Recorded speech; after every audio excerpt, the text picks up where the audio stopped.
organic flour? Yen. I'm quite a Thermomix newbie because I only bought my Thermomix during the last lockdown. Now, I like cooking. I love cooking. I like cooking for other people, have guests around. But during the last lockdown, I wouldn't say I ran out of ideas, but I was like getting a bit bored with what I do.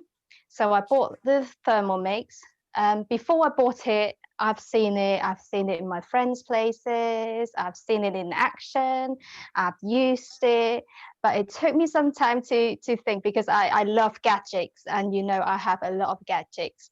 But since I bought it, I just love it so much. And every day I would be like, how can I use you today?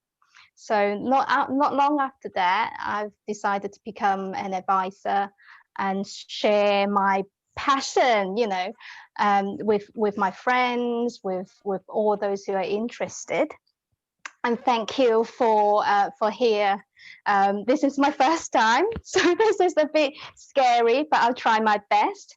I'm here to cook a fish dish for you today, and what we're going to do is to use the Thermomix, show you how to do sous vide. This is one of the functions that a lot of people don't know that the Thermomix can do.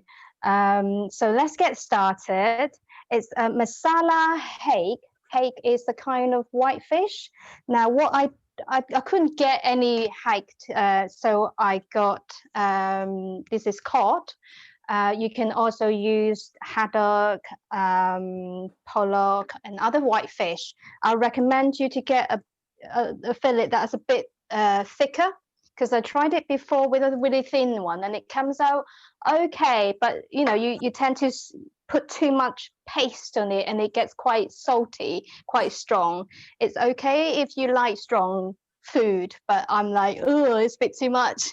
So get a thicker piece of fish that it has a bit of volume, so you don't get that, you know, kick in your mouth, you know, in your throat. Okay, let's get started. What we're going to do now is what we're going to do, we're going to make the paste first, which is a garam masala paste, and then we will put it on the fish and then sous vide it, have a bath. Right, let's get started. It tells me, the steps here is telling me to put the dry ingredients in it, the seeds in it, to toast it. Now the Thermomix is really good for toasting seeds. I don't know how many of you have toasted like almonds or sesame seeds by hand. I've done that many times. Right, I've put them in there and then I continue to talk. So it's 1 tablespoon of coriander seeds in there, and then you press next. 1 tablespoon of cumin seeds. I've only got half a tablespoon here because it's a bit too much for me, so I sort of customize it to my liking. So this in it goes, and then it's asked us to put the lid on, and it's always reminds you to put the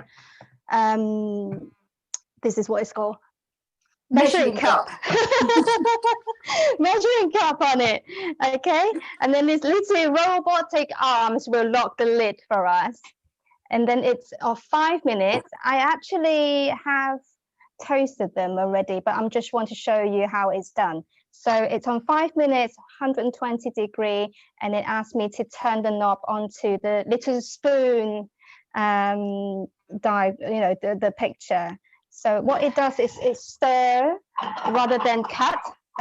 Can you hear it? So it's doing that. So it's toasting in there.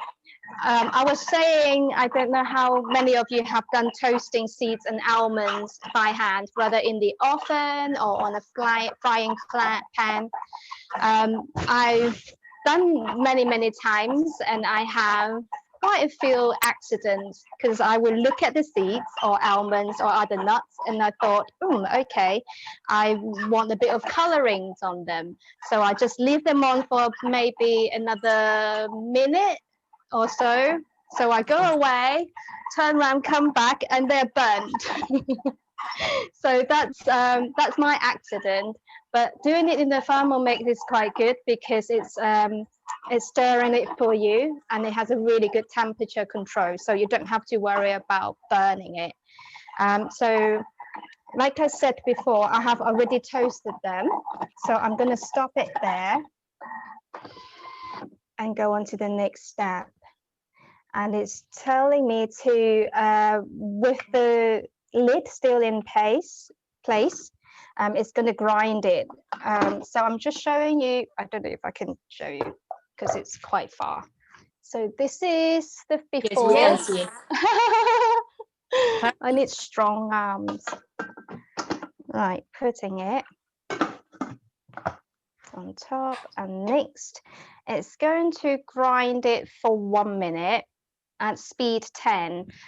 This is the loudest it can get for the Thermomix, so I'm going to move away a little bit because my microphone is here.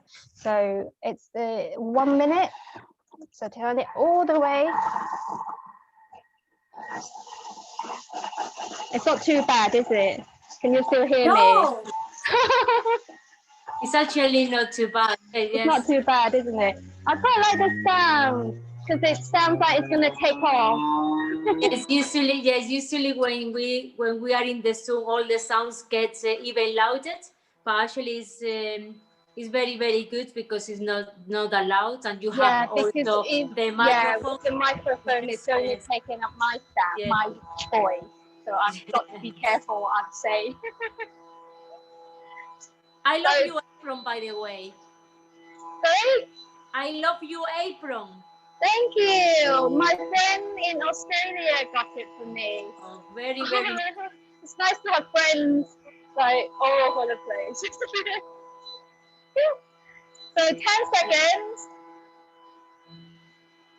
6, 5, 4, 3, 2, 1. Okay. Next. Right. The robotic arm is going to release the lid, and I can already feel some heat because it's grinding in, you know, such a powerful force.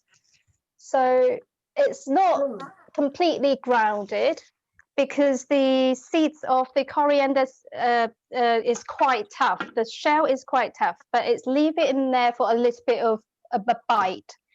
So now with this, I'm going to tear it. It's asking me to put 30 grams of groundnut oil.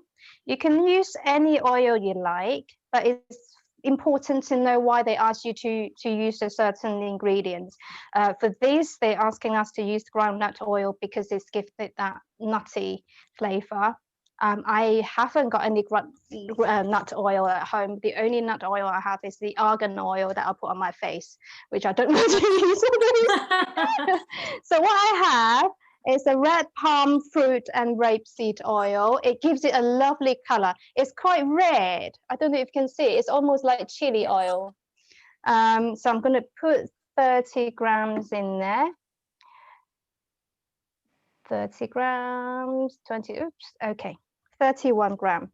The Thermomix has quite a sensitive scale. If how to tell is a good scale, it's to use it to measure liquid, because a bad scale, your hand stop, but the scale doesn't stop, so you always miss the quantity in there.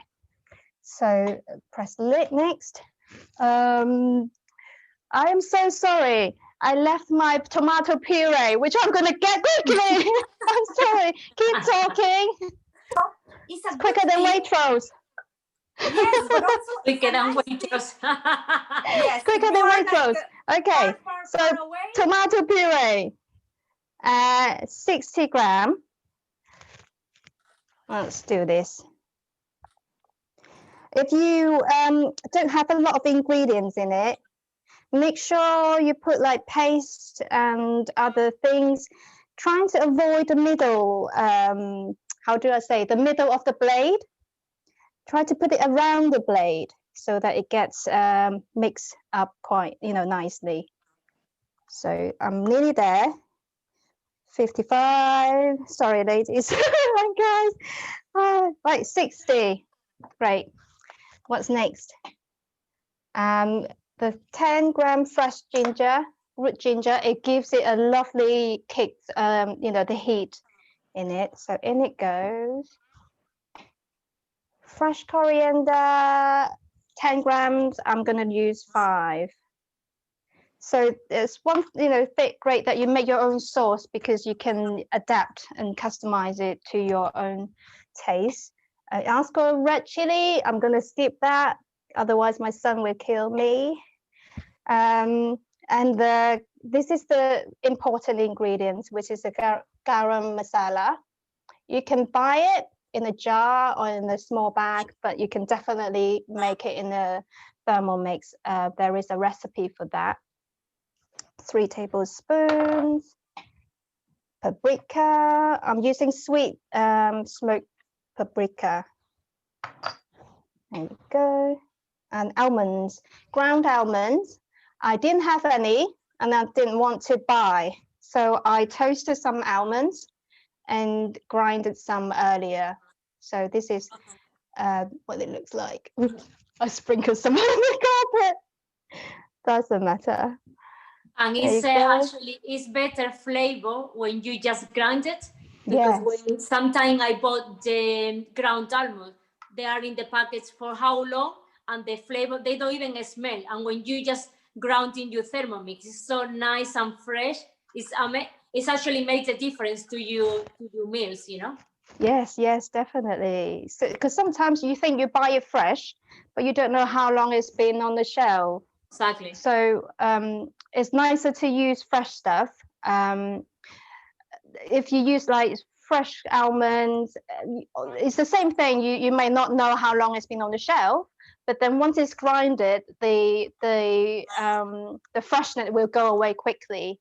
So it's same as like coffee beans.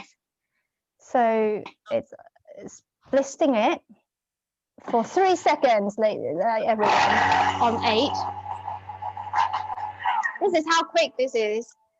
So 3 seconds. It takes longer to wait for the arms to release the lid, actually. So scrape the, right, let's show you.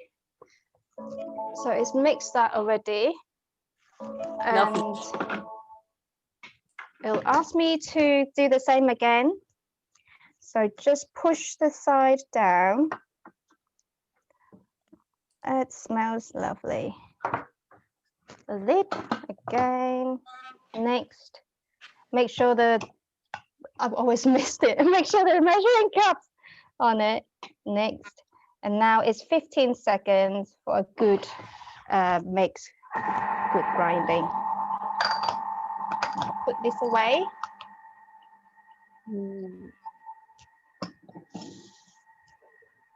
You can buy this paste in the supermarket. It usually comes in a jar like this. So I'm going to show you. Right. But this is so much better than the jar stuff. And I'm sure it smells lovely. It smells, my house smells lovely, but I'm here alone.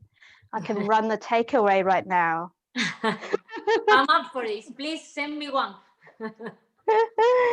So this lovely paste, which we're going to cook this dish with, you can also use it to make curries like chicken, use coconut milk, then it adds a nice depth to it. You can, what can I do with this paste? Because it doesn't, the recipe asks me to cook 4 fillets, but I know 2 is quite enough. So I'm making extra. I can give some to my friends who live nearby. And you keep it in the fridge? I do. What I do is, oh yeah, that's a good question. I sometimes put them in jar, but remember to cover it with a bit of oil so that it's sealed it. Otherwise, anything exposed will go moldy. So put a bit of oil on top so it's sealed completely airtight. I didn't know that. Thank you, because that happened to me sometimes when I do other paste, but I didn't know about the oil. Thank you. That's really good tip. Yeah, and also I put them in ice cube tray. Freeze it. Yeah, yes, pop them out. Because I have like different tastes in my family, so some like hot and some like mild. So if you could, like, say for example, cooking this, then I can have one with the masala paste and one have another paste. I just pop 2 ice cube, sauce out. Good. Right. That's all that. Transfer to a glass jar, done that. And clean mixing bowl. I have no tap here. I'm going to show you how you can clean this really quickly. Put some water in it, about 1 liter. And I'm not going to use washing up liquid. I'm going to use white vinegar, about 1/2 cup. Just have a quick bliss. Do that. Close the lid. You can come out of the recipe, from the recipe anytime, and then you can come back into it. So I'm out now. I want to use the turbo, which is here. 2 seconds. Maybe do a few times. It's only 2 seconds, isn't it?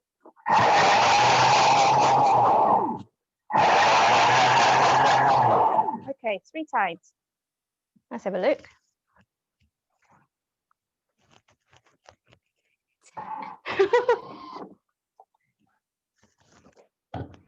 Right.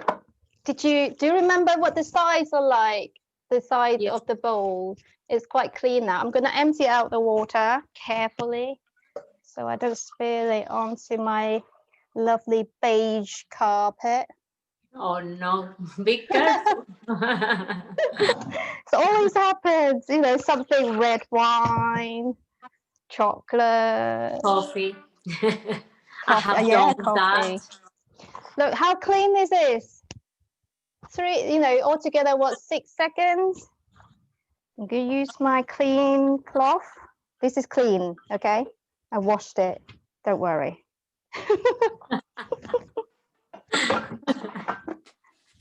Done this. Okay, so go back into the recipe. There's a green little arrow on top, like a bookmark. Press that. We've done cleaning. Put water in it. About 1.5.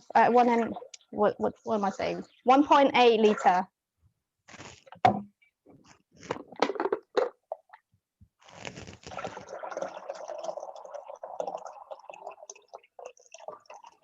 Nearly there.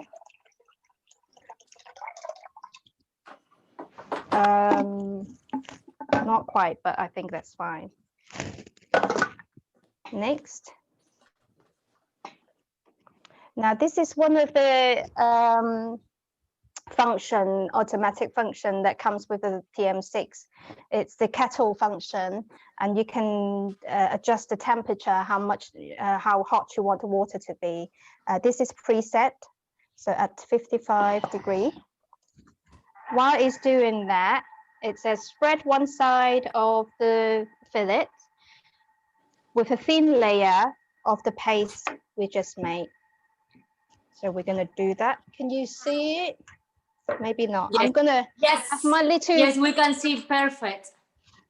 How's that? Oh. Clear. Right, I'm going to spread this.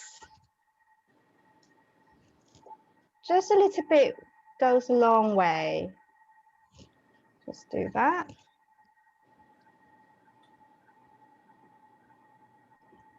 This recipe recommends us to serve it with some really lovely fragrant rice with cashew nuts and other things.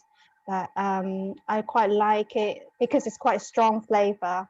I quite like it to go with something plain and simple, because I've learned, I've done all the hard work.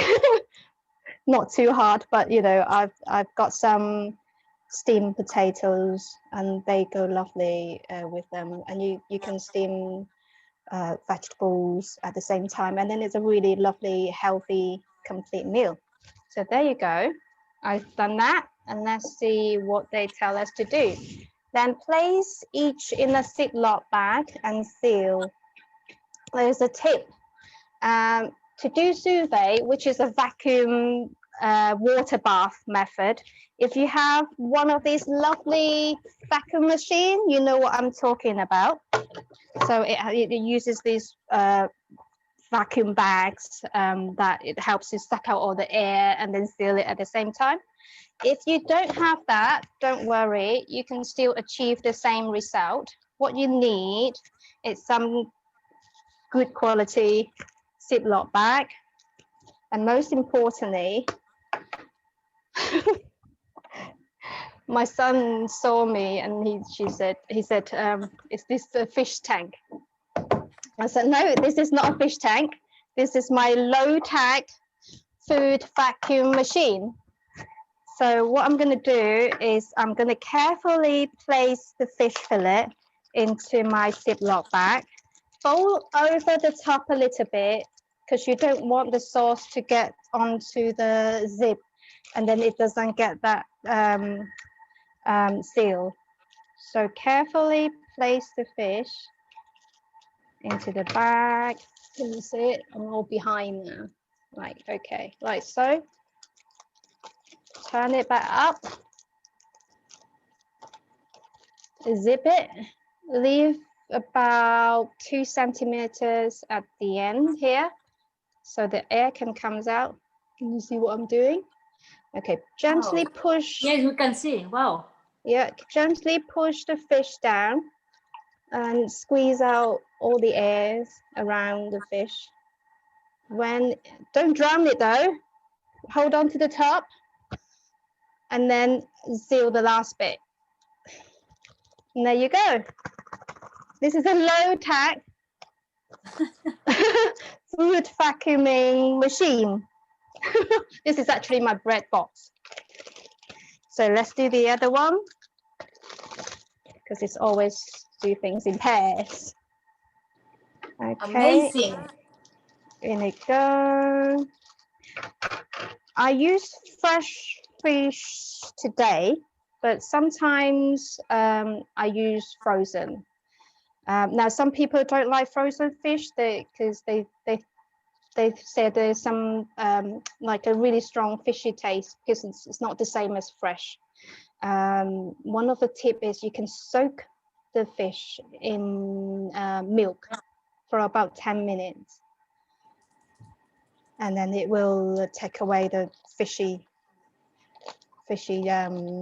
taste. Now I can see there's some air around the side of the fish, so I'm going to redo it.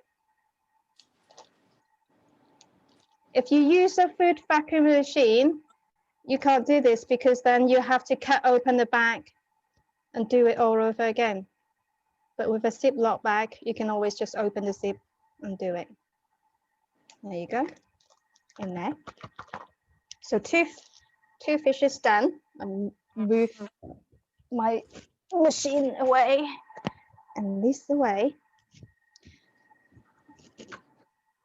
It's coming up to 55 degrees. The next step, what I'm going to do is put these fish into the simmering basket like this.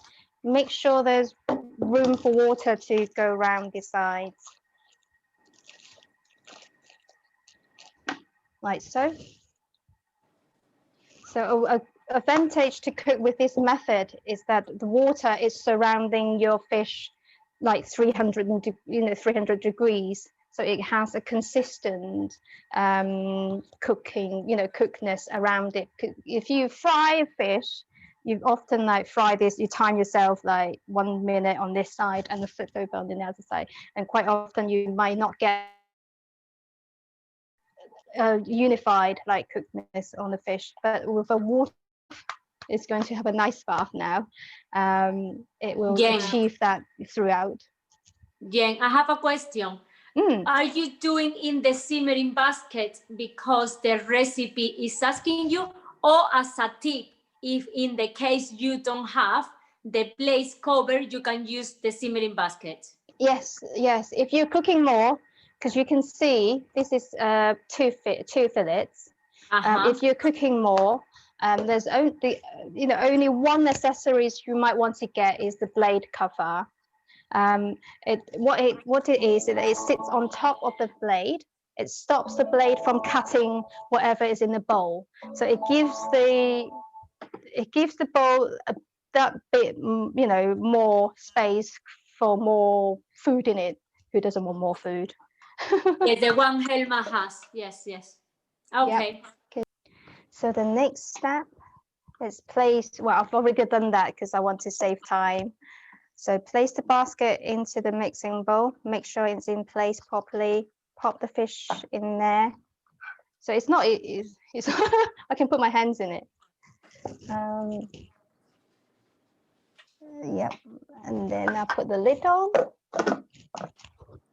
Next, it's going to cook at 55 degrees for 20 minutes. And then while we wait, I believe Lola is going to make some lovely desserts for us. Right, my fish is actually cooked, but because it's fish, I don't want it to stay in the bath for too long, because otherwise it will overcook. So here's what I've done earlier. I took off the lid. I actually use my hand, but if you're doing something very hot, use your spatula. There's a small hook on this side, and you can hook out like fishing. Hook out the basket like that with your food in it, whatever you're cooking, and then you can open the top like this. So this is handy. But because it's not a boiling water bath, so I don't know if anyone saw me. I was like, I used my hand, and I took out the fish already because I didn't want it to overcook. So it came out like this, pretty much like when before I put it in. So how am I going to do this? I'm going to leave it on here. Can you see it? I sort of elevate it a little bit so that you can. I've got some steamed potatoes, baby potatoes. And I just open the. I clean this, so don't worry. So careful. Involve some high-level balancing skill here. Right. Oh. So sit. Oh! Don't worry, because we have two. If you don't tell. If you haven't seen me doing like sliding off my spatula, you won't know it's a mistake. Actually, so you didn't mention, I will thought it was on purpose because it looks perfect that way. It looks good in the screen. So, right. Oh, look, that's what you wanted. Okay. Yep. So one photo tip, because it's been squashed in the bag, so it's quite flat. So use the tip of your fork, just scrape it around a little bit so that it looks more appealing. If you are that sort of person like me, like to take picture of your food for some reason and send it to your friend, this is how you can present your food. And then put some fresh coriander on it. Like so. I highly recommend using white fish because I tried with salmon, and I think the flavor of the salmon is so strong, it's sort of fighting with the spices in the dish. So there you go. That's my lunch. Oh my Lovely. God. I want to go and visit you. Come, I'll deliver it on my door. And this is the paste I put in a jar. I had a check on the like online supermarket. You can buy masala paste like this. It costs you about £2.50. Sometimes if they're on offer, maybe like 2 for £3.50 or something like that. But there for a fraction of the price, you have fresh, masala paste, and it's so much better than the shop stuff. Like Helma was earlier show us the labels on it. You'd be amazed how much other stuff they actually put into that paste. I think a lot of the paste, they put a lot of oil in it to sort of thin it out. They say to preserve it, but then also you're paying for oil that's much cheaper than the real stuff in there. So there you go. Thank you. And I think in Duja did mention about ice cube tray, and it's true. If you freeze strong food like this in the ice cube tray, it does go a bit funny. So I have my special cooking one for me, and my husband has his gin ice cube tray. So this one of the lid, which I highly recommend, because you can just put it in there and forget about it. There you go.